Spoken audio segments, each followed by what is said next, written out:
Une personne qui a pris l'habitude de faire une mitzvah dans la choule, par exemple, c'est lui qui tout le temps il est à la ptichat haïchal, par exemple. Ou bien une personne qui a une certaine montée, que c'est lui qui fait tout le temps, il est chazan yamim noraim, par exemple. Est-ce qu'il y a une chazaka ou bien non? Est-ce que il peut prétendre que ça lui revient? Ou bien le public, ils ont la possibilité, quand ils veulent, de le changer par quelqu'un d'autre. Ça, c'est une complication de la halakha de Chazaka qu'on voit dans notre Mishnah, dans notre Memalef Amud Aleph. On va voir trois sortes de Chazakot, deux sortes principales. Et la troisième, c'est la Chazaka des mitzvot, que les poskim, ils essayent longuement d'essayer de déterminer qu'est-ce que c'est cette Chazaka, est-ce qu'elle existe, ou bien peut-être qu'elle n'existe pas du tout. Et on va voir comment cette halakha a été déroulée jusqu'à notre temps que la halakha, elle a été tranchée que c'est une chazaka qui existe. Il faut juste essayer de savoir comment ça marche exactement. Dans notre Mishnah, il y a une règle générale dans tout le inyan de chazaka. En ce qui concerne la chazaka des karkaot, des biens immobiliers, comme le sujet principal de notre Pérec. Et la règle nous dit, en chazaka blitana, kol chazaka shenimatana, en chazaka. C'est-à-dire, quelqu'un qui se trouve dans un champ, il se trouve dans une maison et il était là-bas pendant 3 ans. Et ensuite, quand on vient lui dire, quand quelqu'un il est venu et il vient et il dit ça, c'est pas ta maison, ça elle m'appartient. Lui, il ne vient pas avec une ta'ana, il vient pas en prétendant quelque chose. Il dit juste, je sais pas, moi il y avait personne ici, moi je suis rentré, personne ne m'a rien dit, donc c'est tout, à partir de maintenant ça m'appartient. Ça n'existe pas. Et tout le temps, la chazaka de Shalosh Shanim, c'est qu'elle vient renforcer la ta'ana de celui qui a été dans cette maison et qui prétend quelque chose. Quand il va venir quand il donne un argument et il dit cette maison m'a été vendue, et pourquoi j'ai plus le papier parce qu'il y a déjà 3 ans qui se sont déroulés, et c'est à cause de ça que je n'ai plus gardé le papier, c'est que comme ça, c'est qu'à partir de ce moment-là où la chazaka des Shalosh Shanim, elle va renforcer son argument et on va le croire. Par contre, s'il n'a pas d'argument et il dit juste j'ai une chazaka, j'étais là depuis 3 ans et donc ça veut dire que ça y est, c'est à moi, c'est quelque chose qui n'existe pas. Cette halakha, c'est une halakha qui concerne que les biens immobiliers. Sur d'autres choses, par exemple, chezka tashmishin, une chazaka d'une utilisation, ici, il y a une chazaka même sans argument. Et c'est ça la grande différence que les Rishonim ils nous disent sur cette Mishnah. Et c'est une marloquette dans les Rishonim, mais d'après beaucoup de Rishonim, celui qui est intéressé peut voir dans Tosfot, dans Nafkaf Gimel Amud Aleph, du Bar Matril Veha. Il y a Rashi dans Dafvav Amud Aleph, du Bar Matril Achzik.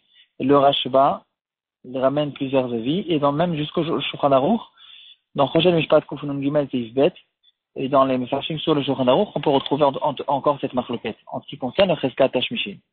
Est-ce que quelqu'un qui a fait une utilisation pendant 3 ans, et maintenant, il y a quelqu'un qui n'est pas content, est-ce qu'il peut dire, moi, depuis toujours j'ai fait ça, c'est depuis très longtemps, je suis comme ça, personne ne m'a rien dit, et puis maintenant tu peux pas venir d'un jour à l'autre et venir dire que tu n'es pas content. Ici, dans Cheskat Hashmishin, beaucoup de Rishonim, c'est pas comme ça. Par exemple, quelqu'un qui a pris l'habitude de faire appuyer les poutres de sa maison sur le mur mitoyen qu'il y a entre lui et son voisin, et que si le voisin depuis le début il aurait dit que non, il n'est pas d'accord, il aurait pu le faire. Mais si le voisin il a mis les poutres sans rien demander, et pendant 3 ans c'est resté comme ça, et c'est qu'au bout de 3 ans que le voisin il commence à dire regarde, je suis pas d'accord que tu mettes les poutres sur mon mur. Ici, d'après beaucoup de Rishonim, on peut avoir une chazaka même sans aucun argument. Il n'a pas besoin de dire il y a 3 ans, on a fait un accord entre nous, je t'ai même payé peut-être, tu m'as permis clairement, etc. Il n'a pas besoin de dire tout ça. Il peut dire depuis 3 ans, c'est comme ça. Si tu t'es si tu n'étais pas content, tu aurais dû tu aurais dû le dire depuis le début. Et puisque tu ne l'as pas fait, ça veut dire que tu as été montré. Pourquoi la différence entre la chazaka des karkaot et la chazaka des métaltélés. Et là, les Rishonim nous disent une différence qui est très logique. Quand quelqu'un il rentre dans un terrain sans l'avoir acheté, alors c'est pas du tout logique de dire que le fait que le propriétaire il s'est tué, c'est quelque chose qui est anormal que quelqu'un qui rentre dans une maison qui m'appartient, dans un terrain qui m'appartient, euh, c'est anormal que quand il est venu, il a squatté chez moi, de dire que ça y est, au bout d'un certain moment, j'ai dit bon, laisse tomber, ça y est, il est rentré, donc il a été mochel. C'est quelque chose qui n'existe pratiquement pas. Et donc, la logique qui se cache derrière la chazaka, elle dit juste que quand il a un argument, il dit moi j'ai acheté cette maison, alors la chazaka elle vient renforcer cet argument.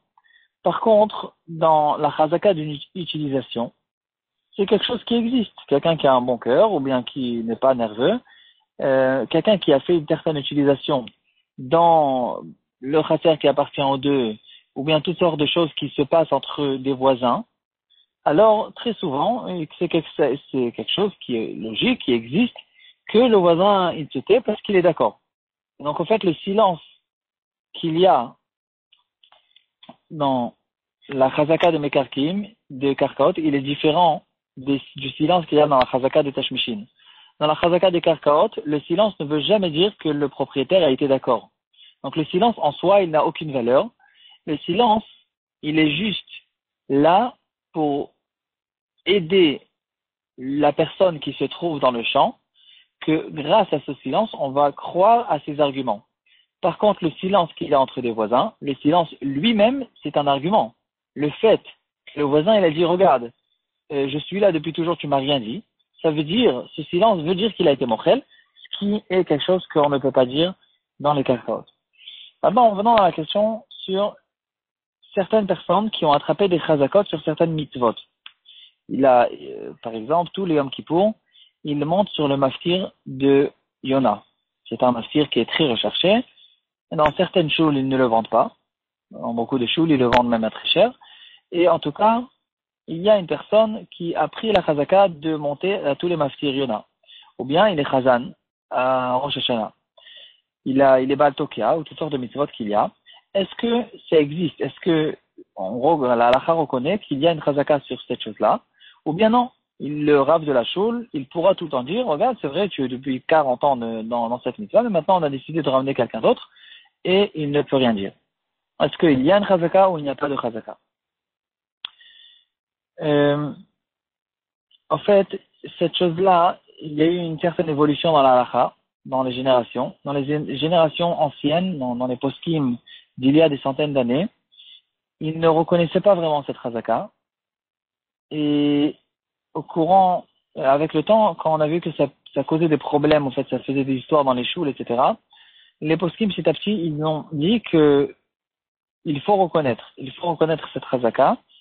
Et après, en fait, tout dépend, en fait, des intentions des gens. Après que les poskim ont décidé que la chazaka existe, alors, ça devient un fait. Parce que depuis le début, quand je me fais monter un chazan, et je ne lui dis pas qu'il est que chazan que pour cette année, et que je le fais monter encore une fois l'année prochaine et encore une fois l'année d'après, après que les poskim m'ont dit qu'il faut reconnaître cette chazaka, alors, si on ne lui a pas dit clairement qu'il n'y a pas de chazaka, chaque année, on te renomme, pas sans rapport avec le fait que l'année dernière aussi tu étais, et on n'a pas dit clairement en tout cas que il ne fait pas chazaka sur ce poste, alors la chazaka a lieu. Si ça n'a pas été dit clairement, la chazaka elle a lieu. Et ici, la question qu'on peut se poser maintenant, c'est est-ce que cette chazaka ressemble au chazaka des karkaot ou bien au chazaka des métaltélim, en ce qui concerne notre halakha d'une chazaka sans argument. Est-ce que donc une personne qui était Baal Tokea dans une choule pendant plusieurs années, maintenant on a intéressé de ramener quelqu'un d'autre. Et on a dit qu'il y a une chazaka de notre temps, dans les poskim des dernières générations, c'est une chazaka qui existe. Maintenant, il nous reste à vérifier, est-ce que c'est une chazaka comme les karkaot, et donc il y a besoin d'avoir un argument. Et donc, ce Baltoka, il a besoin de dire, regarde, moi, il y a 3 ans, quand quand la première fois on m'a nommé Baltoka, j'ai payé au Gabaïm, j'ai payé à la choule, on m'a nommé, il y a eu un accord qui a été fait, on m'a dit clairement que je suis le Baltoka fixe, etc. Ou bien non, le fait que je suis Baltoka depuis plusieurs années et que personne ne m'a rien dit, ça, en soi, c'est considéré comme une chazaka. Parce que cette chazaka de mitzvot, ça ressemble au chazkat, à la chazaka d'utilisation et pas à la chazaka de l'immobilier. Ici, on retrouve dans les poskim et les machloket, entre Rabbi Akiva Eger et Rav Yonatan Abeshit dans le Tumim. Et en fait, il faut essayer il faut vérifier en fait dans les poskim quel est le fond de cette machloket. C'est-à-dire, est-ce que d'après ce qu'on a expliqué, que la différence entre la chazaka des karkaot et la chazaka des métaltélines, c'est dans la logique des choses, que dans une utilisation, le fait qu'une personne se taise peut en soi être une preuve qu'il a été d'accord. Ici aussi, on peut facilement faire le rapport avec la chazaka des mitzvot, que le fait que le public ne s'est pas relevé contre ce chazan, ils n'ont jamais rien dit, ils étaient tout le temps contents de ce chazan, veut dire qu'au fait, ils lui ont donné ce poste de manière fixe. Ou bien, peut-être qu'il y a certaines différences à faire, que les poskim vont relever et ils vont faire la différence entre ça et la chazaka des mitzvot et la chazaka de l'utilisation.